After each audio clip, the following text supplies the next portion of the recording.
All right, everybody, welcome to episode 2 of the Engineer Bowl podcast. If you missed episode 1, it's part of the playlist on YouTube, so you can go back and check out intros. Today, we have Alejandro with us. Alejandro, do you want to introduce yourself? Hey, I'm Alejandro. Proskauer, I'm Francisco's brother. The better brother. And yeah, I'm the owner of the Rolling Jones. As of now, Alejandro is 2-0 and Francisco is 0-2, so that statement was objectively a fact. Only one of us has a fantasy championship over the series. All right, so today we're going to go over our loves and hates from last week, go over the matchups from week 2, and talk about looking into week 3, including our loves and hates, and some savvy waiver wire moves. So let's look into matchups for... Wait, that was objectively false. I'm sorry. What I just said. Continue. as we make objectively false statements, I don't even know what statement was made. But that was the only one to win a fantasy league when we were both in it, but that was literally... okay. Might be the opposite of true, so... Week 2 matchups, talk about mine. My team exploded. Top scorer, Mark Andrews. You guys should know by now, Mark Andrews is elite. 25 points. My bench, my tight end 2, Greg Olsen, put up 17 points. It's a tough situation to be in. Do you guys want to talk about the trade?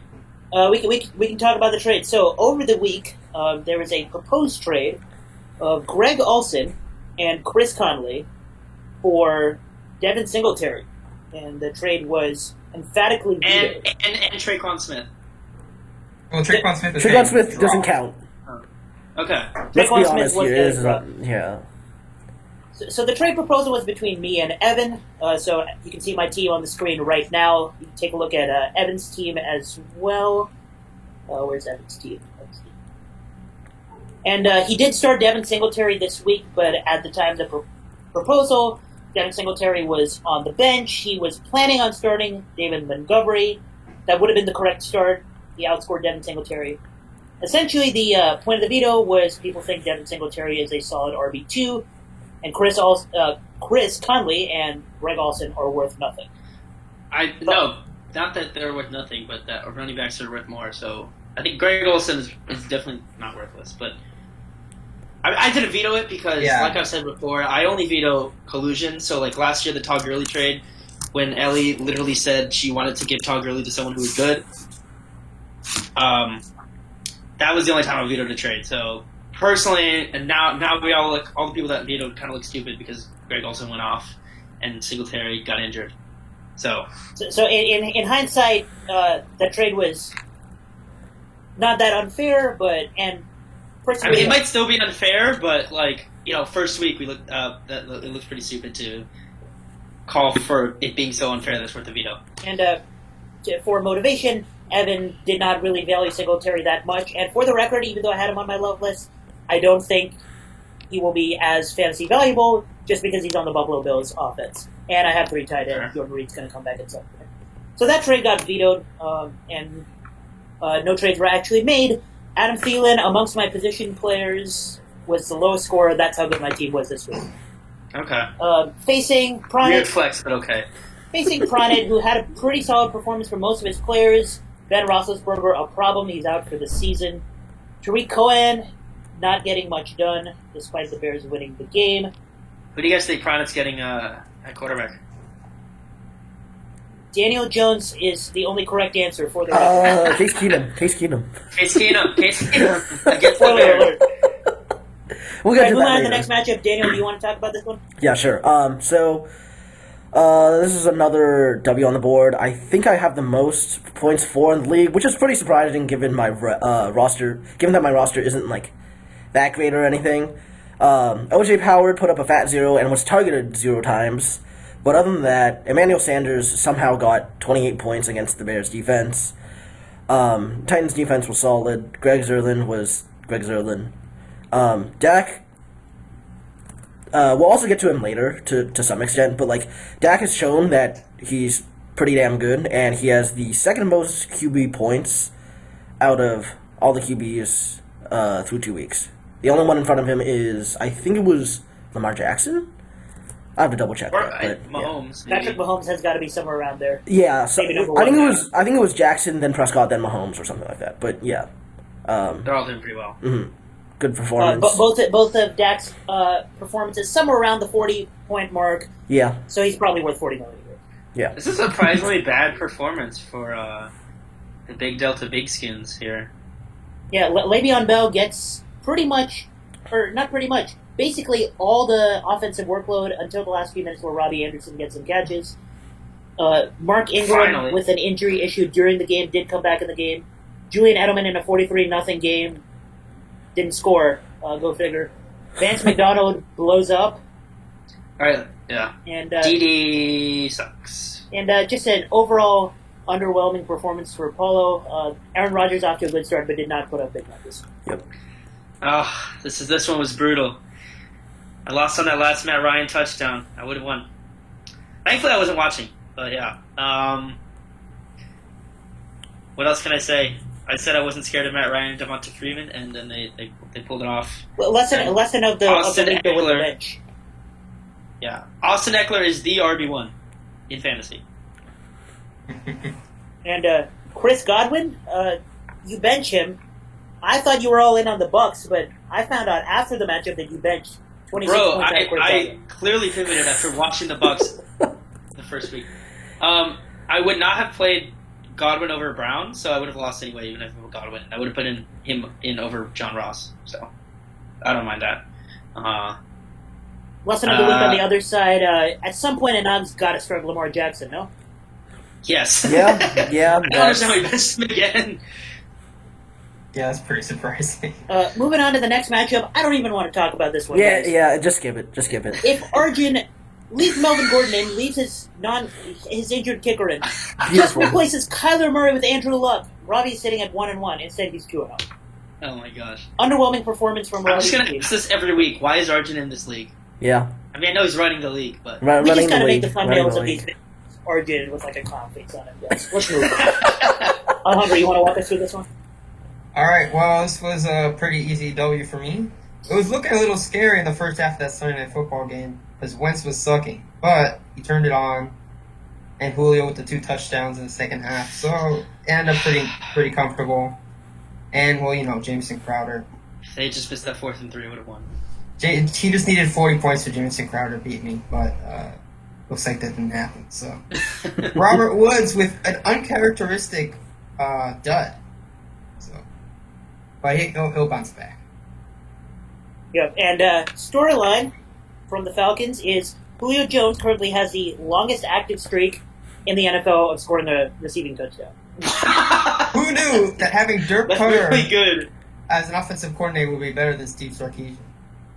It looks like Julio Jones' red zone problems are not really existent right now. He's basically in the end zone, Were the in the red TDs zone, in the if he's red on the zone? field. They were not Okay, never really. mind. Well, one of them was, yeah. Oh, this one's exciting. All right. On to the closest matchup of the week. Justin, facing Arjun next week, is off to a 3-0 start. Gets an Well, you never know. underwhelming He's got a pretty good team. Getting an underwhelming performance from Deshaun Watson facing Jacksonville defense. Facing a mediocre Todd Gurley performance. Leonard Fournette is Leonard Fournette. Does, whatever it takes to stay in the conversation. Calvin Ridley, the WR2 in Atlanta behind Julio, scores 25 points. They trust him a lot. He's getting a lot of volume. Matt Ryan is jacking it up in the end zone to him. Double team. Calvin Ridley looks great for fantasy purposes. DJ Moore on a night where Cam Newton honestly looked garbage. Still puts up 18 points. Njoku, storyline is he is hurt. But that's enough because Ian had Drew He's Brees. got. Yeah. Just I did not even realize he finished with negative points. yeah. Justin's got two goose eggs at tight end, so maybe he'll be going for William Disley as well. Or maybe he wants to trade for a tight end. For Greg Olsen. Maybe. Not a And bad move. another storyline of the week. The third highest fantasy scorer after Patrick Mahomes and DeMarcus Robinson. Patriots defense, 35 points. And it still still wasn't wasn't enough. Oof. Moving on to the last matchup. Wait, also, Justin has an empty bench spot. What is that? What's up with that? Did he just drop someone? He may have forgotten that he has an empty bench spot. Yeah, that's probably it. Justin, I know you're watching. Fix that.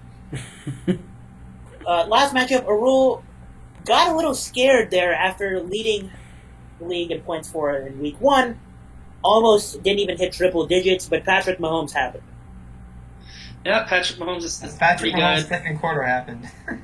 Frustrating night from Christian McCaffrey on Thursday Night Football. Frustrating performance from Chris Carson. He still really doesn't have a tight end. Hey, maybe you want to trade for one. But it's enough with Zach's underwhelming performance. Or maybe he can... Oh, yeah, Zach not going to start, 7-0 this time? Zach has a loss. Starting 1-1. He's not going to start. That goose egg from Deshaun Jackson's got hurt. Yeah. All right, moving on to the storylines from last week, loves and hates. Let's take a look at how we did. So, what do you guys think was the worst pick? Emmanuel Sanders or Ronald Jones? We're about to find out. My loves, not that bad. Devin Singletary, injury concern, didn't really blow up. But Evan Engram, underwhelming performance. Tyrell Williams did what he should do, and scored 16 points against Kansas City defense. The Stephon Diggs hate pick was good. He made one catch. That was a 49-yard touchdown, and that accounted for 12 of his points. He did fumble at the end as part of a lateral. But overall, that was a great pick. Stephon Diggs did not do well. Oh my gosh, I didn't see these other two picks. Aaron Jones kind of blew up against Vikings defense. Go figure. Jimmy Garoppolo, I don't know what to say. I don't know what to say about Jimmy Garoppolo. I mean, it's Bengals defense, but he's not supposed to be that good. Maybe he is. Maybe He's just inconsistent, I think. I don't know. Unclear. Francisco? Well, Sony started off great with the early touchdown and then didn't really do much else after that. So I guess that's to be expected. Actually, not really. Well, yeah, I think the 2 pick sixes are going to do that. Amari Cooper did not blow up, but he didn't have a dud either, so I think you can actually trust him. And Big Ben, he got injured. He's out for the season. I don't know when he got injured. I think he was having a bad game before that anyway. Steelers fans are in trouble. Yeah. David Montgomery, I said you could rely on him if you had to, and he had a good enough performance to merit being your starting lineup. MVS, as predicted, did not do so good. Geronimo Allison got a touchdown. Geronimo Allison, a That was a high pretty trade, good is exploding.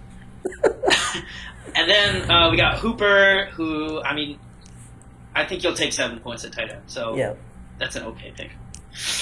Ooh, Daniel. Yeah, okay. I mean, Ronald Jones, I don't know what to say about this one. Like, he looked like he was going to get more touches than Peyton Barber, but then he just didn't.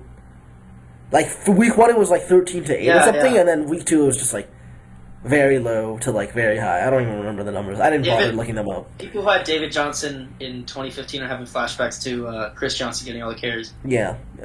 T.J. Hawkinson, also not a great pick. I feel like he might consistently do well in the future, but like he didn't have that many points. He had 1.7 against the Chargers, and tight end's always like a very hard position to predict how many catches you have. So yeah, and how many targets you have. DJ Moore was a good pick though, because even on a night when CMC got like I think it was 7.9 points, yeah, something very low. Like DJ Moore was still consistently doing good stuff on the field. On the Panthers topic, Cam Newton, after 2 weeks, leads the NFL quarterback position in highest percentage of uncatchable passes, something to keep an eye on as he is also dealing with an injury going into this week. Yeah. Got that foot injury. Uh-huh. And then for the hates, James Conner was like an okay pick. I figured the Seattle run defense would shut him down, and they like sort of did. So like, I think that's below his projection. His projection was somewhere around 15, so like that's fine. Same for Kyler Murray. He didn't do that well. 16.2 points isn't like what you expect from him, given that his projection was somewhere around 20. I mean, it's probably like QB, like, what, 15? Yeah, I think it was slightly higher than that. I'm not sure, but like it was against a Baltimore defense that was good, so that was around where I expected him to be. And then Emmanuel Sanders, was really damn surprising, even though I still played him, because I had no other WRs on my bench because my depth is horrible. But maybe you want to trade for one. But that's that's another story. But yeah, he went off for 28 points. I don't want your wide receivers. They're good, Bears dude. defense. Emmanuel Sanders has still got it. Yep. Yeah, Emmanuel Sanders is just a beast. Alejandro. All right, so here are my picks. Josh Jacobs. The Raiders were up 10-0 in the first quarter, and it looked like they could maybe stay in the game. And then just Mahomes exploded in the second quarter, 28-0. And that was actually the rest of the scoring for the rest of the game. But Josh Jacobs got off the field because of the Raiders were behind, so they put in Jalen Richard, and he got a bit of a groin injury, so that kind of kept him out the rest of the game. So I mean, 10 points in a blowout, that's not that bad, but it's definitely not a love pick. Phillip Rivers was not good. He had a game-clinching interception, and they only scored 10 points, so not a good result there. Allen Robinson, just Trubisky, man. I thought even Trubisky looked bad on opening night, and Allen Robinson still got his, but it did not look good last week. And then for the hates, Philip Lindsay, he had almost the same amount of work as Royce Freeman, but he had less production. So I think that was a good hate pick there. Jared Cook, he was typical Jared Cook. He looks good a couple weeks. He doesn't look good yet this year, but yeah, obviously the injury to Drew Brees didn't help. And then John Ross, it looks bad. For the first 59 minutes of the game, he had 7.6 points. And then he caught a 66-yard touchdown in the last minute on 4th and 3. So, I mean, garbage time counts, but it was looking like a good pick until the last minute of the game. Oh, so one more thing to add. I just looked it up. Kyler was a QB 19 on last week, actually. So I think that was a good hate pick. Yeah. All right, so that wraps up our love hates from last week. And to finish up, we're going to transition into week 3 love hates with one of our loves being a savvy waiver wire pickup that you can make, which I'm realizing now kind of hurts me because I may or may not have one of these guys on a waiver wire clip. All right, so I'll start with my savvy waiver wire pick of the week, and I have Willie Snead the 4th, 3.3% rostered for Baltimore. And you guys know already, I love trashing on the Kansas City passing defense, although there are tweets about Jalen Ramsey maybe throwing interest from Kansas City. There are always such tweets. But Kansas City defense, in an offense that's exploding, Lamar Jackson, Mark Andrews, my boy, getting so much volume, especially in the red zone. Marquise Brown blowing up. The Kansas City defense gave up 21 fantasy points in week 1 to Chris Conley. Need I say more? All right, my wide receiver love pick is Randall Cobb. Thankfully, he's actually owned in our league, so I'm not giving on anybody any advice here. But he's only 18.3% owned, so he could be available in some other leagues. They play the Orlando Apollos. Sorry, the Miami Dolphins. I'm just going to keep doing that anytime I have to talk about that awful team. And Michael McGallop is injured, so Randall Cobb is going to be the second option in Dallas. He's going to get a lot of work. And if you really invested in, you think the Dallas is going to do good, you can also look at Devin Smith. All right, and then my waiver wire pickup, it got a lot of groans from the other 3 members here, but it is indeed Case Keenum, who is only 4.9% rostered. And through 2 weeks, let's just say that Case Keenum has the 5th most fantasy points out of any QB, which is kind of crazy to think about, given that people like Wilson, Wentz, Deshaun Watson are all below him. But he did very well against a poor I was about to say Phillies, a poor Eagles defense, and he did decently well against solid Dallas defense. So putting up 33 and 20 points respectively. And this week he is playing Chicago, but then the week after that he's playing the Giants. So, I mean, it's up to you, right? These are love picks for this week, not for next week. Just yeah, I know, but even We're against Chicago, waiver wire, even against Chicago, I feel like you'll put up at least 17, and that's good for you if you don't have an actual QB, or if your QB is named Drew Brees and he's out for the season. $10 that he does not score 17 points. Okay, I take that bet. I don't know how much we should be encouraging Actually, our podcast. deal with it later. Deal with it later.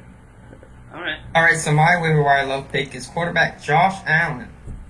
He's been on a good tear to start the season. He had a comeback against the Jets, and then he had a good performance against the Giants, both in MetLife Stadium. So who knows? Maybe now that he's out of MetLife Stadium, he won't do as good. But I don't think that's the case. I think he'll do well. And Cincinnati just got burned by Jimmy Garoppolo, Ahaan's hate pick. So, and he's rostered 30% of leagues. Francisco has. I have him in our league though. Suckers. After 2 weeks of Alejandro frantically trying to trade Josh Allen to our team. Yeah. And then dropping it. All right, my second love pick, and I know this is a big name, and it's very easy to make him a love pick, is Christian McCaffrey, running back. He scored 7 points in week 2. I think that changes if Cam Newton is hurt. They feed Christian McCaffrey over and over again. He is a polar opposite of himself. He probably dropped 30 on an underwhelming Cardinals defense. Christian McCaffrey, I'm saying it right now, will be the week 3 RB1. It's bold. It's bold. Okay, well, my running back pick is James Conner of the Pittsburgh Steelers. They're playing San Francisco. Ben Roethlisberger's out for the season, so they're going to be relying on Mason Rudolph. I think James Conner's going to get a lot of work. They have to rely on him now, with your quarterback being Mason Rudolph, and he can get the checkdowns, he can get the receiving work. They're playing San Francisco. I guess the jury's still out on whether they're a good defense, but I think Pittsburgh's going to surprise a lot of people, and it's going to be on the back of James Conner this week. So my first love pick for the running back position was Matt Breida. Ahaan knows a lot about Matt Breida, let me tell you. But he's up against the Steelers as well. Or, not as well, but, yeah, okay. Anyways. Thank you, Daniel, for your compelling analysis. Very cool, very cool. But he's got, he's consistently shown that, despite all the injuries, concerns that he's had, such as last year, he's consistently shown that he's a good running back and that they can continually rely on him. And I believe Frank Gore is... Sorry, not Frank Gore. Raheem Mostert? Yeah, Raheem... No, they had another running back who was injured. Jeff Wilson? Jeff Wilson. My name is Jeff. No, Jeff Wilson's not injured either. Tevin No, Coleman's injured. yeah, sorry. Tevin Coleman. It is not 2014. Coleman Frank is Gore does not somebody play you for can't the remember 49ers. Sorry, that is my bad. But Tevin Coleman is injured, so they'll probably rely on him, on Matt Breida a lot more. And then, Wait, okay. Quick question. Yes. How, in terms of running backs on his own team, where do you think Matt Breida scored this week? I mean, he was second, right? No, he was third. Was he? Yeah, he was behind Jeff Wilson and Raheem Mostert. Okay, well, Jeff Wilson got 2 touches, didn't he? Yeah, he got 2 touchdowns. Okay. Matt Oh Breida my scored God. 14 points. It's That's not going... Okay, Move that's not going to happen again, right? This No, it's is not. Yeah, it's... All right. That was Alright. funny. Moving on, yeah. Yeah, my running back love this week is Miles Sanders. Detroit, in the first 2 games, they've allowed 4.9 yards per carry. And those are big games to David Johnson and Austin Eckler, who are pass-catching running backs. I think Miles Sanders, he's been used for some pass-catching already, even though Darren Sproles gets some of that work too. But he's been increasing snaps. He got his first start last week, so I think this is a good spot for a breakout game at home. Excellent. And my final love, and this will surprise the world. I've been trashing on him all year long. It's O.J. Howard. Garbage performances so far in weeks 1 and week 2. For those of you who don't know, he has a charity called Catches for Kids. He really hasn't been doing much for the kids. But I have him on my love list for this week because I think Bruce Arians just randomly has a playbook that says just randomly throw the ball to O.J. Howard to try to get him more involved. He promised us that he's going to give more O.J. Howard production. I think with the Giants' defense, pretty much everybody's going to get more production. And yes, by extension, I mean Jameis Winston, I think also has a good performance this week. O.J. Howard will finally have a decent game this week. I really disagree with this pick. They've been using him pretty much exclusively for blocking. I don't think he's going to catch many passes. I think Cameron Brate seems to be their pass catching tight end. I would stay away, but you do you, man. All right, my tight end pick's Greg Olsen. He's playing the Arizona defense that has gotten torched both weeks so far by the tight end position. T.J. Hawkinson and Mark Andrews both scored at least 24 points, I think. Cam's hurt; he has to be checking down the ball a lot. McCaffrey's going to get those catches, and Greg Olsen's going to get those catches. Greg Olsen already just had a good game, as we saw against Tampa Bay, and now they're playing an even worse tight end defense. So Greg Olsen, I think he's locked and loaded, top 5 tight end. I've got to say that having the decision of Mark Andrews versus Kansas City or Greg Olsen versus Arizona is a tough decision to have. But I the suppose decision is problem. trade one of them for Devin Singletary. Yeah.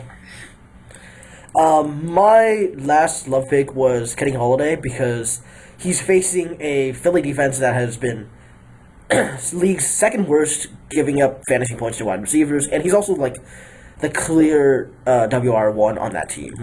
Marvin Jones Jr. gets fewer catches, fewer targets, and Danny Amendola also gets fewer targets. Danny Amendola with the goose egg this week to help me beat Ravi in one of my other leagues. But 2 weeks ago he had 23 points, so just a heads up. So it's really unclear as if to who gets the most catches, but I think it's going to be Kenny Golladay, and there's really no one else on that team to throw to. Jesse James? Question mark? Hawkinson. I mean, sure, but you saw what happened when I Marvin picked Jones? him. I just said Marvin Jones. Yeah, that's true. He's the WR2, right? Kenny Golladay will probably get most of the targets. And, yeah, that's basically it. Okay, so my last love is wide receiver Tyler Lockett. He had a rough start in week 1, but he did have a touchdown in the fourth quarter to save the day. But then in week 2, he had 10 receptions for 79 yards, so much better. And this week he gets the Saints defense, who has gotten burned deep by Kenny Stills, Will Fuller, Cooper Kupp. So I think it's a good matchup for him. My guess is Metcalf is the one who gets Marshawn Lattimore, and we get Tyler Lockett gets to have deep passes and hopefully a touchdown. I'll probably say this every week. Metcalf is fast, athletic, he's really good. That's all. And he is really good. I don't know if I can disagree now. Yeah, I mean he's proven it 2 weeks in a row. He's immediately gone to a good start, so I can't say no to that. Rookie wide receivers having a time. And finally, on to the hates. And I've got some big names on my hate list. So controversy, come at me. To start, I have wide receiver Michael Thomas, and this is maybe not that controversial if his quarterback is going to be Terry Bridgewater. But presumably, Bridgewater? Terry Bridgewater? Did I say Terry Bridgewater? You did say Terry Bridgewater. I did say Terry Bridgewater. Michael Thomas, one of the best wide receivers in the game. I think the Seattle defense just owns Michael Thomas, and if it's going to be Saints pass catchers that do something, it's going to be Jared Cook, Traquan Smith. Michael Thomas is locked down this week. Oh, okay. My first hate is going to be John Ross III out of Cincinnati. They're playing Buffalo. He's got that matchup with Tre'Davious White. Buffalo has actually good defense. I think, they're going to match up Tre'Davious White, who's a lockdown corner on John Ross. And he's not going to be able to... I think Tyler Boyd and Tyler Eifert are going to be getting more of the passing work. I'm benching him this week. I have him on my team. So my first hate book is actually going to be Derrick Henry against Jacksonville, because Jacksonville has a pretty tough run defense, and I think this is somewhat of a controversial pick because he's going to be getting a lot of touches, but I feel like he won't see the end zone as often, especially because he got 2 touchdowns in his first 2 games already. That's a bit of a gambler's fallacy, but I mean, whatever. All right, my running back hate. It's Le'Veon Bell, and it's not just that the Jets suck, which is absolutely true, and they're on the third string running back, and the Pats defense is good, but also not just that they're good, they've been really good at containing Le'Veon Bell in the games they play him. They use his patience against him. and they keep the holes covered so that he can't, he just sits around waiting for a hole and it never opens, so he gets stuffed every time. So that's basically, and it's a home game for the Pats, so they're always gonna not do well. I mean, what else are they gonna do though? The Jets? Are they just gonna dump it off to Throw Robbie it to Anderson? Robbie Anderson, yeah. Get kick six 5 times. I guess maybe they'll just lose by a lot and Yeah. nobody will do anything. Yeah, I mean, what a you'd really be surprise. upset at this point losing to the Pats. I mean, don't you think Lev will at least get checkdowns and have a decent floor? PPR, maybe. Kenyon Drake got that, so Yeah. it's 10 And points. maybe Le'Veon Bell will actually look at the ball, unlike Kalen Ballage. I refuse to pronounce his name. Or we could get time on. Well, he's also got the injury, so maybe if they're down a lot late. Well, actually, they left him in the game this Monday, so probably. All right, moving on to the hate picks, and this is somebody on Francisco's love list, James Conner. The 49ers defense is pretty good. With not only Richard Sherman, but they're scoring fantasy points. They're getting sacks. James Conner is going to be shut down. How much is Mason Rudolph going to move the offense? Not much. James Conner doesn't get any production unless he meets the end zone, and I don't think they do that often. Do you James think the Conner- Steelers are going to go 0-3 then? Come again? Do you think the Steelers are going to go 0-3? Are they going to lose this game? Well, we'll see. It's which version of Jimmy Garoppolo shows up. Yeah. But it's going to be close. I don't think it's going to be a good football game. All right, my running back hate is Nick Chubb. The Cleveland Browns, they're playing the Rams. They're going to be down early because the Rams are good. And I know Cleveland did pretty well last game, but that was against the Jets with their third-string quarterback. I think they're going to be down early because the Rams are a pretty good team. And Chubb has not been getting the receiving work that we expected once Duke Johnson got traded away. I think that will continue. They're going to be throwing the ball a lot, and Chubb's not going to be able to get involved. So that's why he's my hate pick. All right. And then for me, this is also somewhat surprising. My hate pick is Robert Woods of the LA Rams. Surprising fact, Cleveland has the first-ranked defense against wide receivers fantasy points in the entire NFL. So that's a huge improvement from 2 years ago, certainly when they went 0-16. Denzel Ward. Yeah. But I think I had to pick one of the 3 big LA wide receivers, and I chose Woods because he hasn't looked particularly great in his game so far, especially the one against New Orleans where he just put up 6 points and only had 2 targets. So, yeah. He did have a touchdown called back by penalty, by the way. Yeah. And another long screen that he took. Yeah. Yeah. But he wasn't targeted All right. that much, so in general, yeah. All right, so my wide receiver hate is a bit obscure, but it goes against Daniel's love. It's Terry McLaurin of the Washington Redskins. Now, I mean, this is pretty simple hate. It's the Bears defense, and he's a rookie. He's been good so far, and he torched the Eagles for a long touchdown, but I think this time he gets contained by a really good defense. Yeah, I'm probably benching him this week too. So, And my final hate pick is Kyler Murray of the Cardinals. The offense is just underwhelming despite having David Johnson. And I think Luke Kuechly makes a big impact on this game. Kyler Murray, breaking news, is short. Luke Kuechly is going to demolish this dude. By extension, it's okay. I'm 5'8". I'm totally not 5'7.5". I'm 5'8". I understand the notion of being short. Kyler Murray is short. Luke Kuechly is going to demolish him. By extension, I think the Panthers' defense is maybe a savvy waiver wire pick this week. Kyler Murray is not going to do well. Pretty simple. all right. So my last hate pick is going to be a tight end. It's Delaney Walker. So he had a good week 1. He had okay in week 2, 7 points. But now they're playing the Jacksonville defense. Jacksonville only gave up 9 points to Travis Kelce, and that's Travis Kelce. And then they totally shut down the Texans offense that looked electric in week 1. So I think just the offense is going to have a really tough time moving the ball, and Delaney Walker's going to suffer for it. All right, my last hate pick is also a tight end, Jared Cook of New Orleans, because 1, he's playing Seattle, and 2, he doesn't have Drew Brees, so it's pretty straightforward. All right. Well, my last hate is also a tight end. It's Austin Hooper of the Atlanta Falcons. Now, first of all, he's Austin Hooper. So, can we just hate Austin Hooper every week because he's Austin Hooper? Second of all, he goes against the Colts, who have allowed 9 total catches in 2 games to tight ends, and that's including Hunter Henry and Delaney Walker. So, and they have a shaky secondary. So, I think that the wide receivers are going to get more work. Maybe Sanu gets more work, and maybe even Freeman as well gets more receiving work. So, but they've been good against tight ends, so that's why it's my hate. All right, that wraps up our love hates for the week. Ahaan, what's up? Any hot takes you want to share before we leave the show? Jared Goff is elite. I'm going to say that everyone. Since I didn't put thought into a hot take for this week, I'll just go with the default one. Jared Goff is elite. 3 points in the Super Bowl. Jared Goff is elite. So is New England. So is the Patriots defense. But Jared Goff is elite.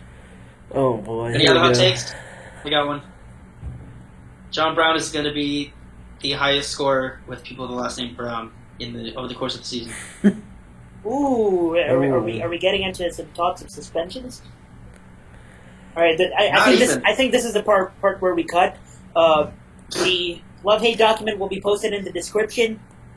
We'll see y'all next week. Hold on, I have one more thing to say. Lamar Jackson is overrated. Thank you. Whoa! Thank you, Daniel. That's my hot take. I'm a Steelers fan, so I'll always believe that. Even if he scores like 40 points on my defense, I'll always still believe that. Just somewhere deep in my heart, I hate the Ravens. Thank you, Daniel. Very unbiased national reporting. Yeah. Just right, like well, I'm making the playoffs. That's the last thing I'm going to say. No, you're not. All right, guys. We'll see you next week. All right. See you guys. Bye. Bye.